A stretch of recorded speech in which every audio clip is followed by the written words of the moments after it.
Delikado na talaga ang Gilas Pilipinas dahil sa paparating na FIBA World Cup Asian Qualifiers Window 4. Haharap ang Pilipinas sa dalawang napakalaking hamon, Jordan at Iran. At ang mas nakakatakot, wala si Justin Brownlee.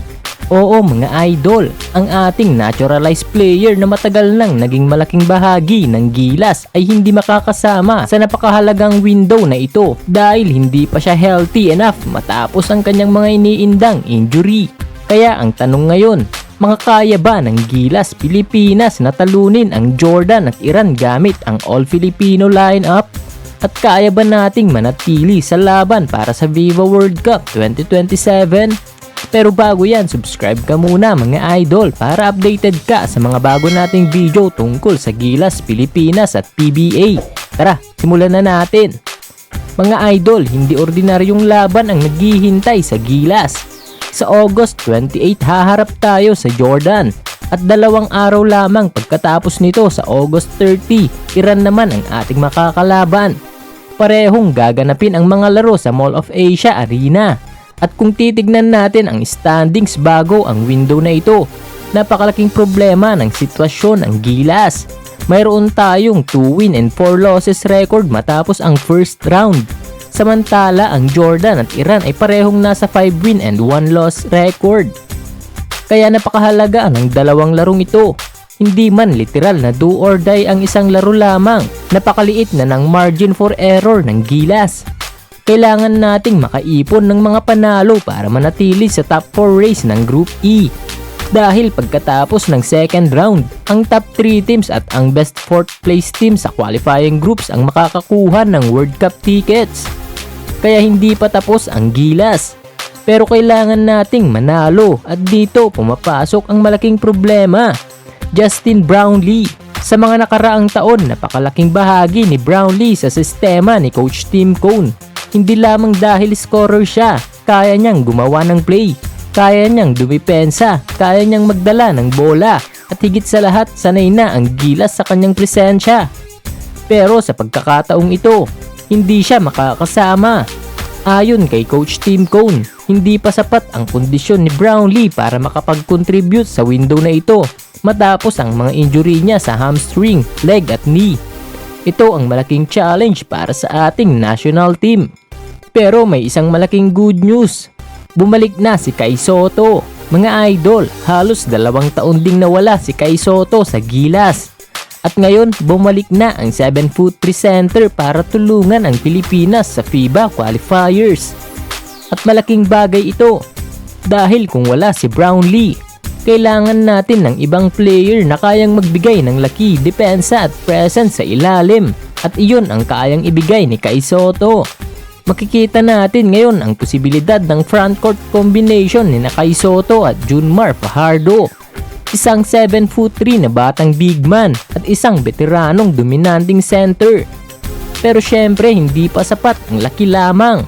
Kailangan nilang harapin ang mga malalaking frontline ng Jordan at Iran. At pagdating sa Jordan, hindi rin natin dapat kalimutan ang nangyari noong nakaraang pagkikita nila. Noong 2023 World Cup qualifiers, muntik nang makuha ng Gilas ang panalo laban sa Jordan. At si Brownlee mismo ang nagpasiklab noon ng 41 points. Pero ngayon wala siya. Kaya sino ang magiging pangunahing scorer? Sino ang kukuha ng mahihirap na tira kapag nag-collapse ang depensa? Sino ang sasagot kapag nag-init ang Jordan? Dito natin kailangan ang buong Gilas, hindi lamang isang player. At hindi lang Jordan ang problema. Pagkatapos ng Jordan, Iran naman. At alam naman nating hindi biro ang Iran sa Asian basketball. Nagtapos sila sa first round na may 5 win and 1 loss record. Kabilang ang malaking panalo laban sa Jordan. Kaya kung titignan natin sa papel, napakahirap ng dalawang laban. Pero may isang bagay na pabor sa Gilas, ang home court advantage. Parehong laro ay sa Mall of Asia Arena at alam natin kung gaano kalakas ang suporta ng mga Filipino fans kapag Gilas ang naglalaro.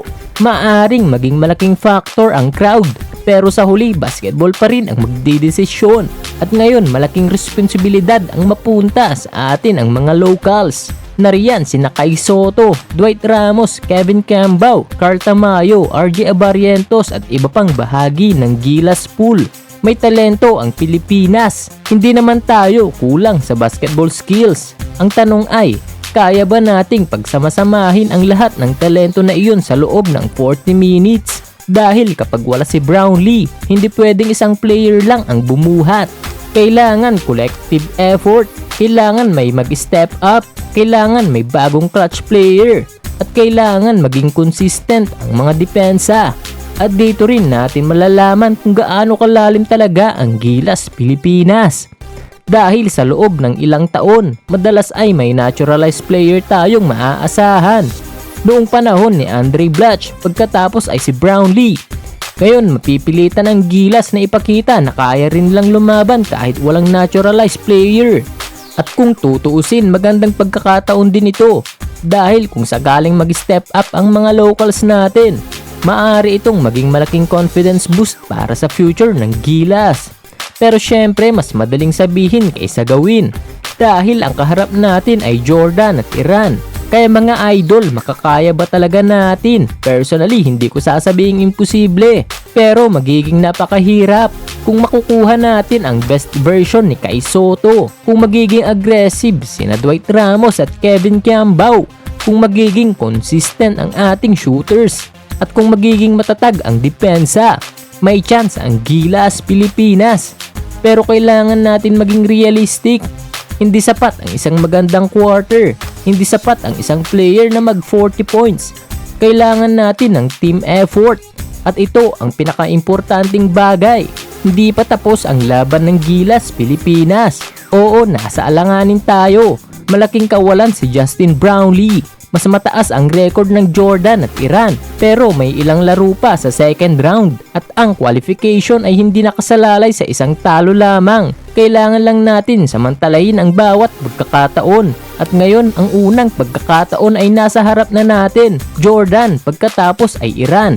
Dalawang laro, dalawang pagkakataon para bumawi, dalawang pagkakataon para ipakita na kahit walang naturalized player, kaya pa ring lumaban ng Pilipinas. Mga idol, dito natin malalaman kung gaano talaga kalakas ang Gilas Pilipinas. Kaya ba nating pataubin ang Jordan at Iran ng all-Filipino lineup? Makakabawi ba si Kai Soto sa kanyang pagbabalik sa national team? At sino kaya ang magiging bagong hero ng Gilas ngayong wala si Justin Brownlee? Comment nyo na ang inyong prediction mga idol. Jordan versus Gilas, sino ang mananalo? At Gilas versus Iran, kaya ba nating manalo ulit? Huwag kalimutang mag-like, subscribe at pindutin ang notification bell para updated kayo sa mga bago nating balita tungkol sa Gilas Pilipinas.